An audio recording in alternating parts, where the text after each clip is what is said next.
क्या आपका ज़मीर इस बात की इजाज़त देता है कि आप ट्रेड बंद कर दिए, पाकिस्तान का एयरक्राफ्ट हमारे एयर स्पेस में नहीं आ सकता, उनकी कश्ती हमारे पानी में नहीं आ सकती, ट्रेड खत्म हो चुका है डायरेक्ट इनडायरेक्टेड, आपका ज़मीर जिंदा क्यों नहीं है?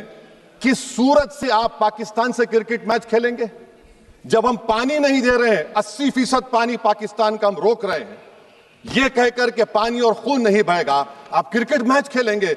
मैडम, मेरा ज़मीर तो गवारा नहीं करता कि मैं उस मैच को देखूंगा। क्या इस हुकूमत में इतनी हिम्मत है कि उन 25 मरने वालों को फोन करके कहे कि देखो हमने ऑपरेशन सिंदूर में बदला ले लिया, अब तुम पाकिस्तान का मैच देखो? बड़ी अफसोस की बात है मैडम। और अगर हमको इन ताकतों को कमजोर करना है तो देश में इत्तेहाद और इत्तेफाक को बरकरार रखना पड़ेगा। अगर हम बुलडोजर के जरिए या फिर लिसानी जबर के जरिए या मजहबी फिरका परस्ती के जरिए अक़लियतों को निशाना बनाएंगे तो हम खुदा ना खास्ता उन पड़ोसी मुल्क के दहशतगर्द तंजीमों को कहीं कामयाब ना हो जाए। मैडम, मैं आपके सामने ये भी कहना चाहूँगा कि इत्तेहाद और इत्तेफाक इस मुल्क में जब मजबूत होगा तो हमको बैनुल अक़वामी सतह पर दिखाने की ज़रूरत नहीं पड़ेगी। मैं आपकी तरफ से हुकूमत से चंद सवालात करना चाहूँगा कि वज़ीर आज़म ने कहा कि खून और पानी एक साथ नहीं बह सकते, आतंकवाद और बातचीत एक साथ नहीं हो सकती। तो मेरा सवाल आपके ज़रिए से वज़ीर आज़म और हुकूमत से ये है, फिर जिन इंसानों को बैसारा की वादी में मारा गया था, क्या आपका ज़मीर इस बात की इजाज़त देता है कि आप ट्रेड बंद कर दिए, पाकिस्तान का एयरक्राफ्ट हमारे एयर स्पेस में नहीं आ सकता, उनकी कश्ती हमारे पानी में नहीं आ सकती, ट्रेड खत्म हो चुका है डायरेक्ट इनडायरेक्टेड, आपका ज़मीर जिंदा क्यों नहीं है? किस सूरत से आप पाकिस्तान से क्रिकेट मैच खेलेंगे जब हम पानी नहीं दे रहे हैं? 80% पानी पाकिस्तान का हम रोक रहे हैं, ये कहकर के पानी और खून नहीं बहेगा, आप क्रिकेट मैच खेलेंगे? मैडम, मेरा ज़मीर तो गवारा नहीं करता कि मैं उस मैच को देखूंगा। क्या इस हुकूमत में इतनी हिम्मत है कि उन 25 मरने वालों को फोन करके कहे कि देखो हमने ऑपरेशन सिंदूर में बदला ले लिया, अब तुम पाकिस्तान का मैच देखो? बड़ी अफसोस की बात है मैडम। मैडम, अकाउंटेबिलिटी किस पर है? पहलगाम किसने किया? 7.5 लाख हमारी फौज और सेंट्रल पैरामिलिट्री फोर्स है, ये कहां से 4 चूहे घुसकर हमारे भारत के नागरिक को मारे? अकाउंटेबिलिटी किस पर फिक्स होगी?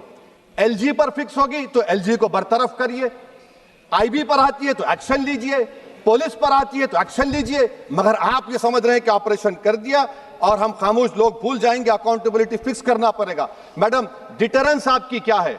आपने सर्जिकल स्ट्राइक किया, आपने बालाकोट किया, फिर ये पहलगाम हुआ, तो आपकी डिटरेंस की पॉलिसी नाकाम साबित हुई, कश्मीर की पॉलिसी नाकाम साबित हुई, 370 हटा दिया आपने एक रियासत को यूटी बना दिया और उसके बावजूद भी दहशतगर्द वहां पर पहुंच गए। तो और अफसोस मुझे इस बात का होता है मैडम कि पाकिस्तान को हम जानते हैं, पाकिस्तान और इजराइल इस पूरी दुनिया में एक फेल्ड स्टेट है, और पाकिस्तान के आर्मी चीफ को, जिससे हमारे स्ट्रेटेजिक रिलेशनशिप, इसको अपना दोस्त कहते हैं, उस देश का प्रेसिडेंट उस शख्स को बुलाकर खाना खिलाता है अपने साथ जिसके भाषण से हमारे लोग मारे गए थे। तो क्या आपकी खरजा पॉलिसी कामयाब हुई? आप देख लीजिए। अच्छा, हमारे देश में एक ऐसी तंजीम है जिसका वजूद नफरत की बुनियाद पर और मजहबी अज़वियत को फैलाने के लिए बनाया गया, उनको तकलीफ है सेकुलरिज्म से, सोशलिज्म से, मगर हमारे संविधान के प्रियम्बल में लफ्ज़ सॉवरेन है। सॉवरेन का मतलब यह है कि हम खुद मुख्तार हैं, हम हाकिम आला हैं, हम अपने मुल्क के मुकद्दर का फैसला करेंगे। एक गोरा व्हाइट हाउस में बैठकर भारत की सीज फायर का ऐलान करेगा, यह आपका नेशनलिज्म है? अफसोस होता है मुझे सर। मैडम, मैं आपसे पूछना चाह रहा हूं कि अगर एक चचा सैम ऐलान कर रहे हैं तो हमारी फौज पर क्या असर पड़ा होगा? हमारे उन पायलटों पर क्या असर पड़ेगा जो नहीं मालूम कितनी ऊपर आसमानों पर भारत की हिफाजत कर रहे हैं? वो नेवी का सिपाही जो समंदर में खड़ा हुआ है, उसको यह नहीं मालूम हो रहा है कि मेरा प्रधानमंत्री ऐलान नहीं किया, एक गोरे ने ऐलान किया। बड़ा ये आपके कैसा होगा ये?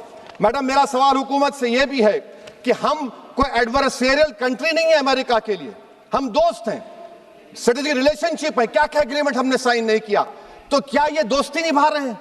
मैडम, मैं हिस्टोरिकल एग्जांपल दे रहा हूं, क्रुश्चेव और टीटो। क्रुश्चेव ने दबाव डाला, टीटो ने कहा मैं नहीं मानता, मैं नैम ज्वाइन करूंगा।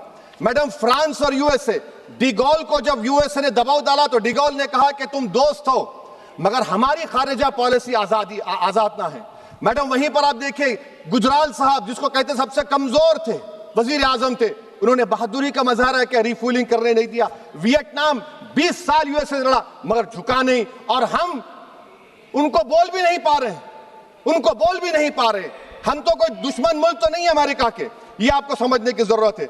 और मैडम यहां पर वजीर खारजा ने कहा वो चीन गए, डिप्टी चीफ ऑफ स्टाफ ने कहा कि चीन के इक्विपमेंट एक लाइव लैब था हमारे उनके लिए। क्या आपने कहा चीन को कि तुमने क्यों दिया पाकिस्तान को हथियार? आप नहीं कहे। और मैडम आप जानते हैं कि रक्षा मंत्री ने कहा कि स्विफ्ट एंड प्रोपोर्शनेट, तो फिर जो इंडोनेशिया मिलिट्री अटैचे ने कहा कि हमको कहा गया मत मारो, हम सेल्फ डिफेंस में भी नहीं मार सकते थे पाकिस्तान को। और अगर आप ट्रंप के बयान को गलत कह रहे हैं कि 5 एयरक्राफ्ट नहीं गिरे, मैं यकीन करता हूं आपकी बात का। आप हमारे पायलट्स को कमेंट करिए ना, हमारे पायलट्स को कमेंट करिए कि हम अपने पायलट्स की तारीफ करते हैं, आप वो भी नहीं करना चाहते। मैं हुकूमत से जानना चाहता हूं मैडम कि क्या फ्रांस ने हमको सोर्स कोड नहीं दिया जिसकी वजह से हमारे एयरक्राफ्ट को क्या नुकसान हुआ? अब मुस्तकबिल में आप हथियार खरीदेंगे तो क्या आप सोर्स कोड हासिल करेंगे? और मैडम मैं आपको बताना चाह रहा हूं, मेरे सवाल का जवाब हुकूमत दे।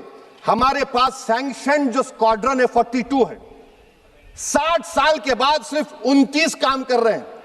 पाकिस्तान के पास 25 हैं, चीन के पास 50 से ज्यादा हैं। 11 साल से आप सरकार में हैं, सबमरीन नहीं है, थर्ड एयरक्राफ्ट कैरियर कहां पर है आप बताइए।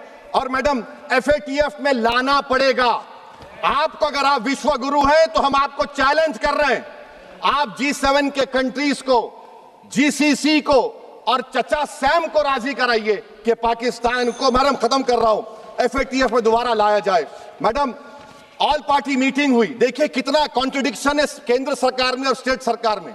ऑल पार्टी मीटिंग में मैं था, केंद्र सरकार ने कहा कि नहीं, बैसारन मिडोस पर तो कोई जा ही नहीं सकता, जून से पहले इजाजत लेना पड़ेगा। बाद में हमको मालूम हुआ कि साल भर खुला रहता मिडोस सिवाय बारिश और स्नो के।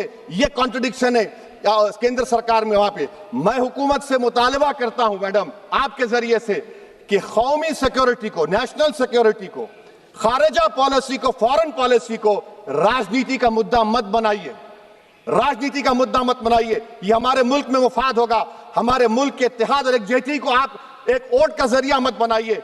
और मैं एक आखिरी बात पूछ रहा हूं मैडम, क्या चीन ने हमसे कहा था कि सीज फायर कर लो? और कैसे पाकिस्तान ने हमारे पायलट्स की बातों को सुना कि हमारा कम्युनिकेशन एनक्रिप्ट नहीं है? मैडम आखिर में मैं अपने शेर से इस अपनी बात को खत्म करूंगा कि अपने ही हाथों से सर अपना कटाना है हमें, मादर हिंद पे भेंट चढ़ाना है हमें। किस तरह मरते हैं एहरारे वतन भारत पर, ये तमाशा है जो दुनिया को दिखाना है हमें। ये मैं भारत की उस बहादुर फौज के नाम पे करता हूं, मुसल्ह फौज के नाम पे करता हूं। ये शेर कहने वाला कोई बीजेपी का नहीं था, ये शेर कहने वाले का नाम शेर था, शहीद अशफाकुल्लाह। मैं फिर से हुकूमत से कह रहा हूं, पाकिस्तान टेररिज्म करेगा, आप तैयार हो जाइए। आप चीन से मोहब्बत, कितना इम्बैलेंस हो रहा ट्रेड का, कितना इम्बैलेंस हो रहा है चीन से। अच्छा जब गलवान हुआ उस वक्त भी ट्रंप ने कहा था कि मैं बात करूंगा, हमने कहा नहीं बात करेंगे, जरूरत नहीं है। आज ट्रंप हमारे से पहले बोलता है। इज्जत नफ्स भी कोई चीज होती है, इख्तिदार में कोई यहां रहेगा कोई वहां रहेगा, मगर इख्तिदार में इकबाल होना चाहिए। बदबख्ती की बात यह है कि आपने इकबाल को खो दिया। बहुत बहुत शुक्रिया।